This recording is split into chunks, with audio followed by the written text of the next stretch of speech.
হৃদয়ে রাজ্যে কাপন ধরানো নাই সে ধনির খোঁজ।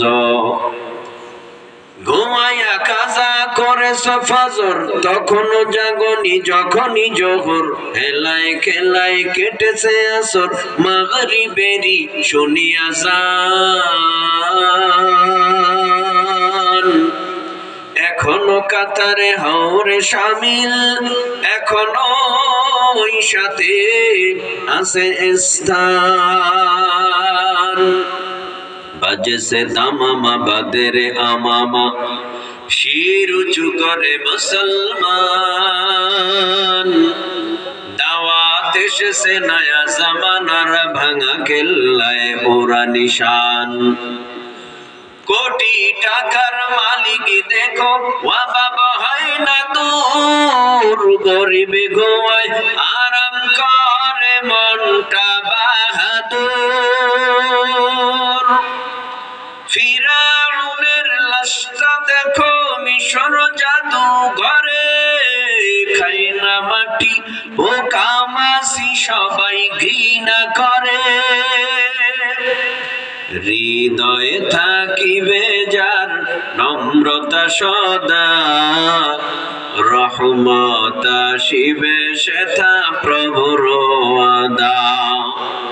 বড় বড়াই থাকলে দিলে রহমত আসে না, নিজেকে নিজে ছোট মনে করিও সদা। উঁচু জমিন থেকে পানি নিচু জমিনে যায়, তেমনি খোদার রহমত আসে নম্রতার হৃদয়ে। ভোগবিলাসের বাড়ি গায় ভাই, আমার নবীর বিদায়ের পর আজ নবীর উপরে নাযিলকৃত মহাগ্রন্থ আল কোরআন সারা দুনিয়ার জমিনে আছে না না? কেন কেন কেন আমার নবীর উপরে নাযিলকৃত মহাগ্রন্থ আল কোরআন বিলীন হলো না? কেন দাউদ নবীর উপরে জাবুর নাই, ঈসা নবীর উপরে নাযিলকৃত ইনজিল নাই, মুসা নবীর উপরে নাযিলকৃত তাওরাত নাই? 100 ছোট ছোট ছোট ছোট ছোট ছোট সহিফা কেন নাই? এটার জবাব 103 খানা কিতাব আমার আল্লাহ নাযিল করার পর আল্লাহ বলেন নাই আমি সংরক্ষণ করব, হেফাজত করব। কিন্তু কোরআন নাযিল করার পর আল্লাহ পাক রব্বুল আলামিন বলেন, ইন্না নাহনু নাযালনা যিকরা ওয়া ইন্না লাহু লাহাফিজুন।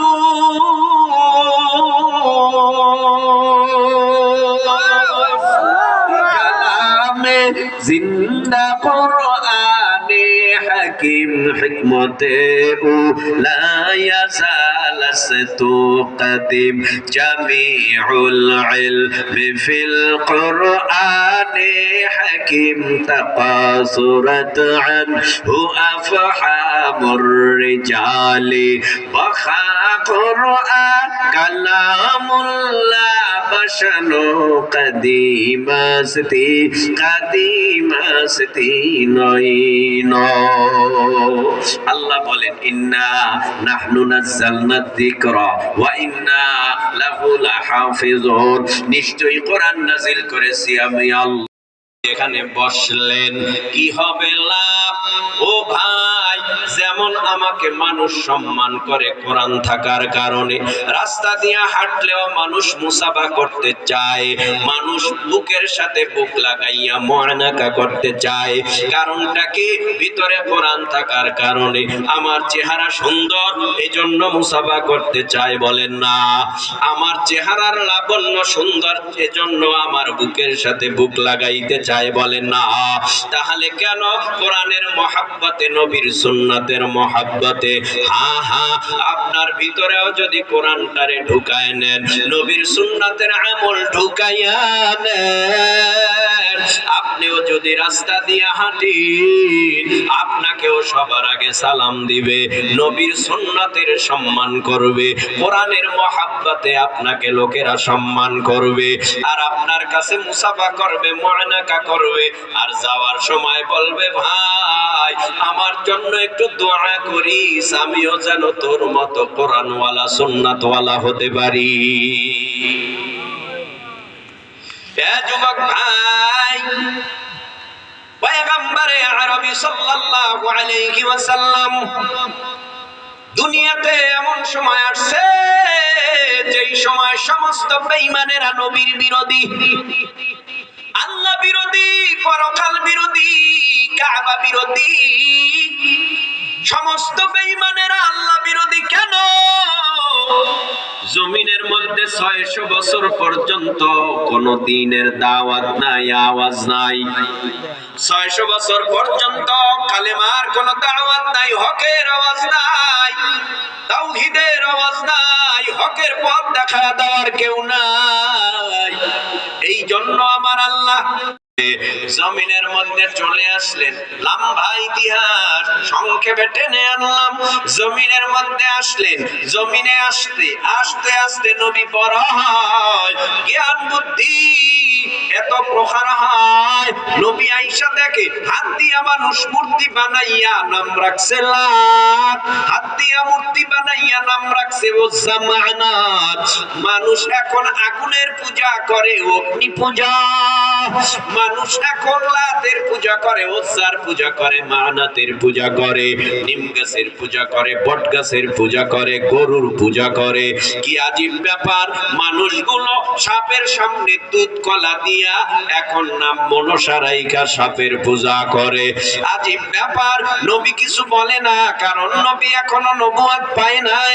নিরালায় নির্জন স্থানে যাইয়া আফসোস করে আর বলে, হায় হায় মক্কা নগরীর মানুষেরা, কি করো তোমরা?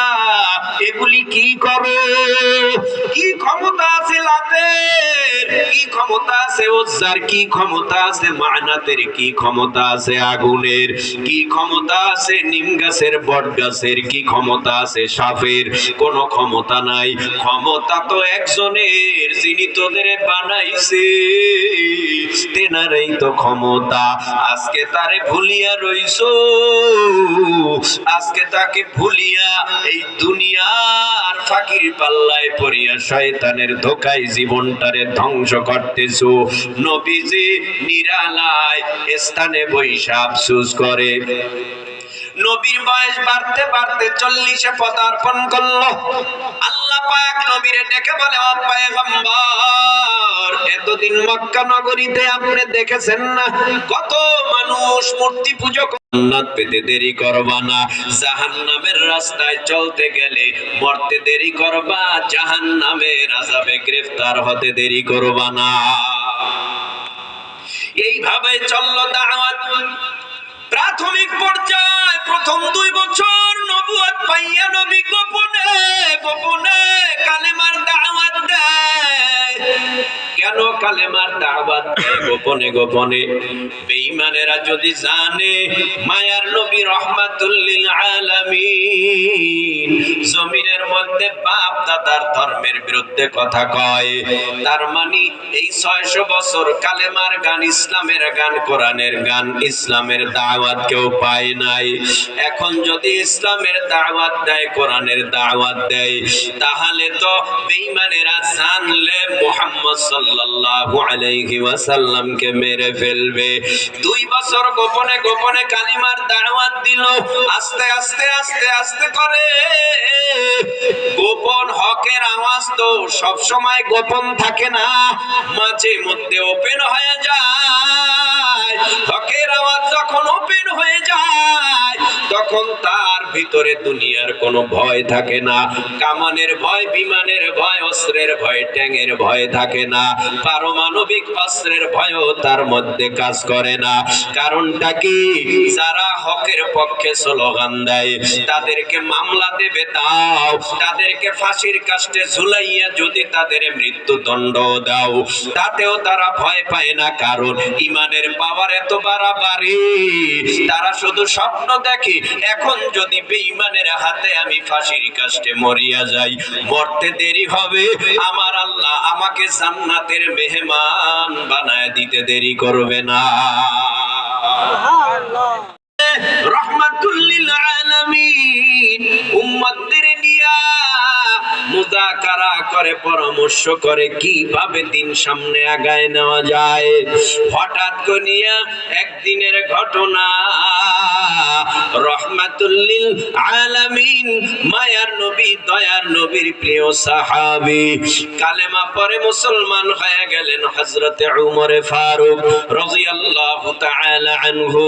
উমর ফারুক রাদিয়াল্লাহু তাআলা আনহু কালেমা পড়ে মুসলমান হয়ে যাওয়ার পর এখন নবীর কদম ছাড়া, নবীর সোহবত ছাড়া, নবীর স্পর্শ ছাড়া তার কাছে মোটেই ভালো লাগে না। যে যার উসিলায় আল্লাহ পেয়েছে ওই ব্যক্তিকে না দেখলে তার মোটেও ভালো লাগে না। ওই ব্যক্তির প্রতি উনি বড় আশিক, ওই ব্যক্তির প্রতি উনি বড় পাগল।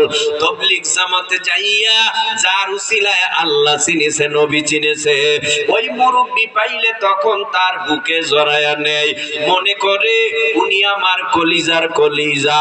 চরমনাই যাওয়ার পর যে ব্যক্তি আল্লাহ চিনেছে, নবী চিনেছে, ওই চরমনার পিশাবরে পাওয়ার পর মনে করে আমি কলিজা পেয়ে গেলাম, অনেক মহাব্বতের নজর দেয়। কারণটা কি? এতদিন আল্লাহ চিনি নাই, নবী চিনি নাই, পরকাল চিনি নাই। এখন চরমনাই যাওয়ার পর হুজুরের বয়ান শুনিয়া আল্লাহ চিনলাম, নবী চিনলাম।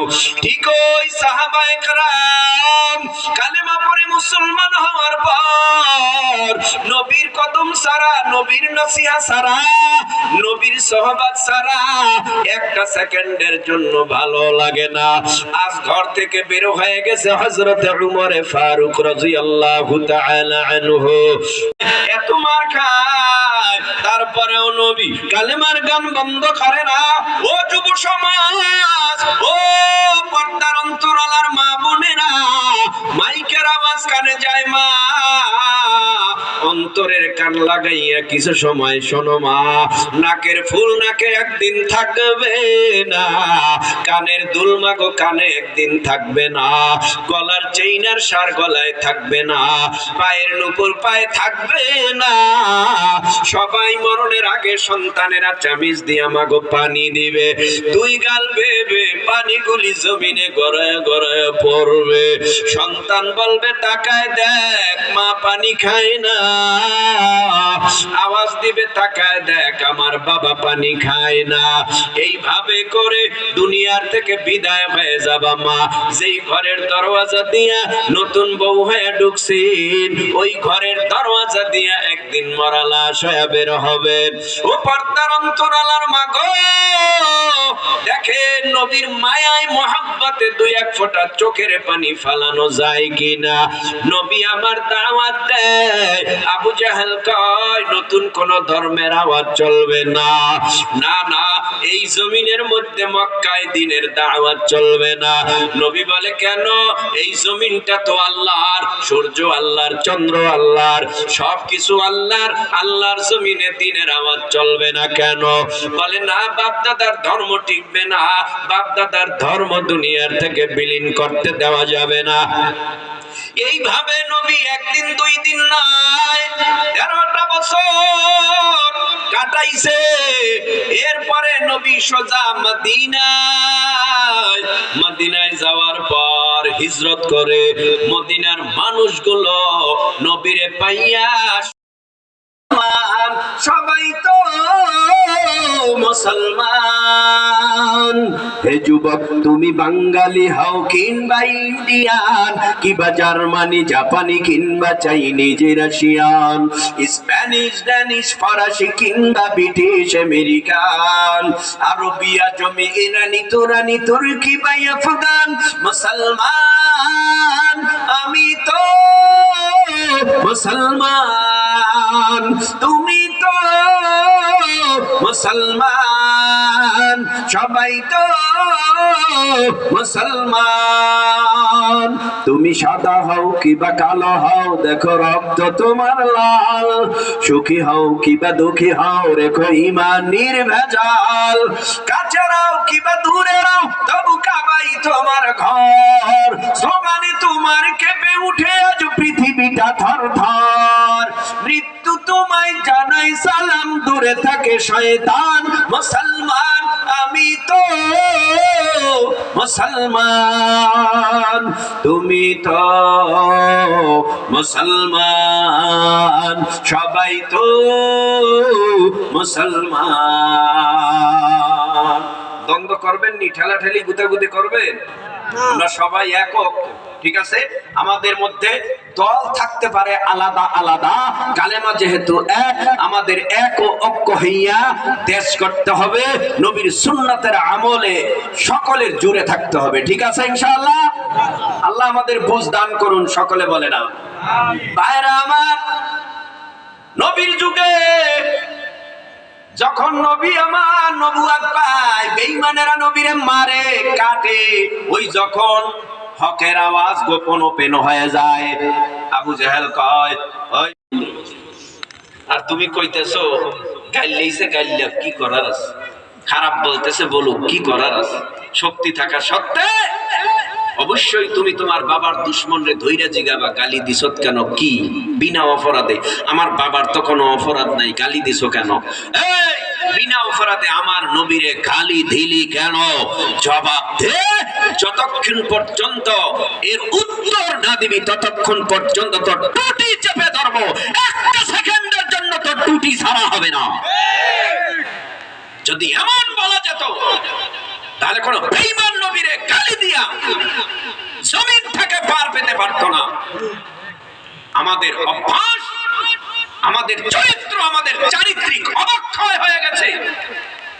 আমাদের হালাত, আমাদের চলাফেরা, কথাবার্তা, উঠা বসা নবীর তরিকায় নেই। লেনদেন নাই, কথাবার্তা নাই, চালচলন নাই, খাওয়াই নাই, ব্যক্তিগত জীবনে নাই, পারিবারিক জীবনে নাই, অর্থনৈতিক জীবনে নাই, রাজনৈতিক জীবনে নাই, কোন ক্ষেত্রে নবীর তরিকা নাই। আর যদি বলি সুন্নাত মাইনা খানা খান, কয় বড় বুজুর্গ হয়ে গেছে,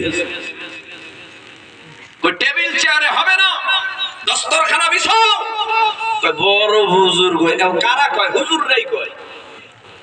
এবার হুজুররাই, পাশে হুজুর আছে, এরাই কয় ওরে মাওলা কত বড় বুজুর্গ হয়ে গেছে। নবীর সুন্নাতকে তুমি ইনকার করার সাহস পেলে কোথায়?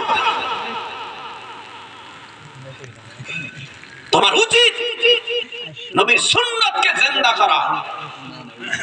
আমি যদি বলি এ সুন্নাত মানলেও হয় না মানলেও হয়, সাধারণ পাবলিককে কি বলবা তুমি?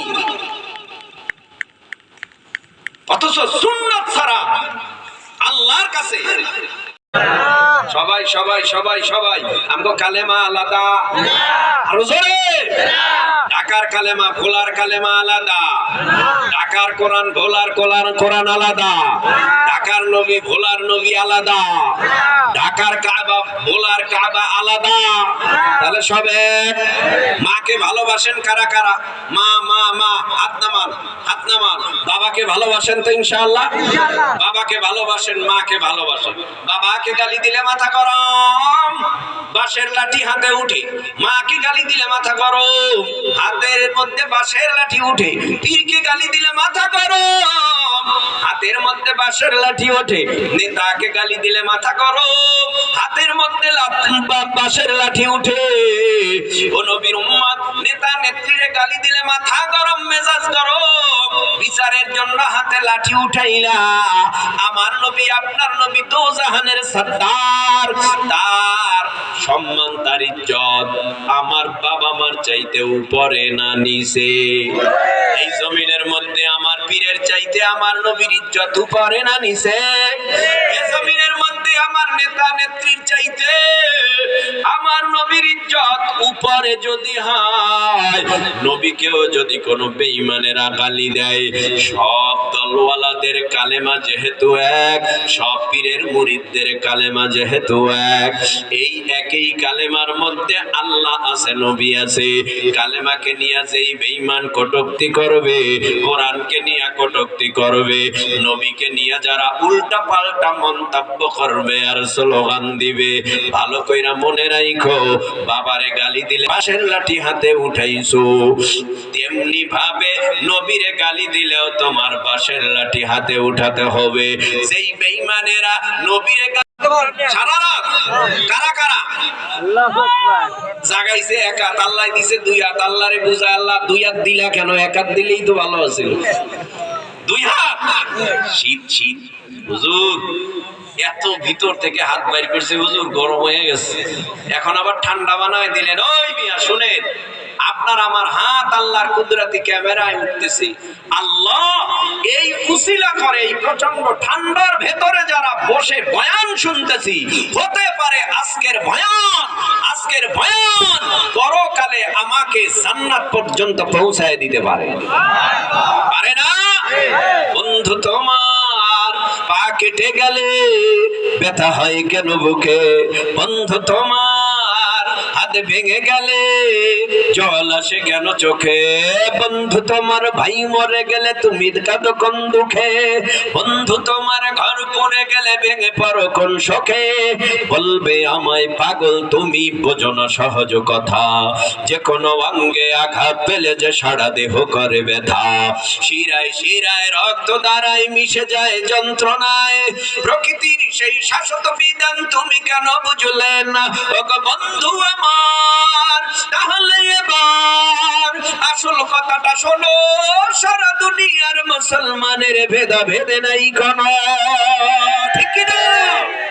ওগো বন্ধু আমার, তাহলে এবার আসল কথাটা শোনো, সারা দুনিয়ার মুসলমানের ভেদা ভেদে নাই কোনো, উত্তর হতে দক্ষিণ মেরু সকল মুসলমান, সাদা কালো আর ধনী গরিব সবে এক দেহ এক প্রাণ, মুসলমান আমি তো মুসলমান, তুমি তো মুসলমান।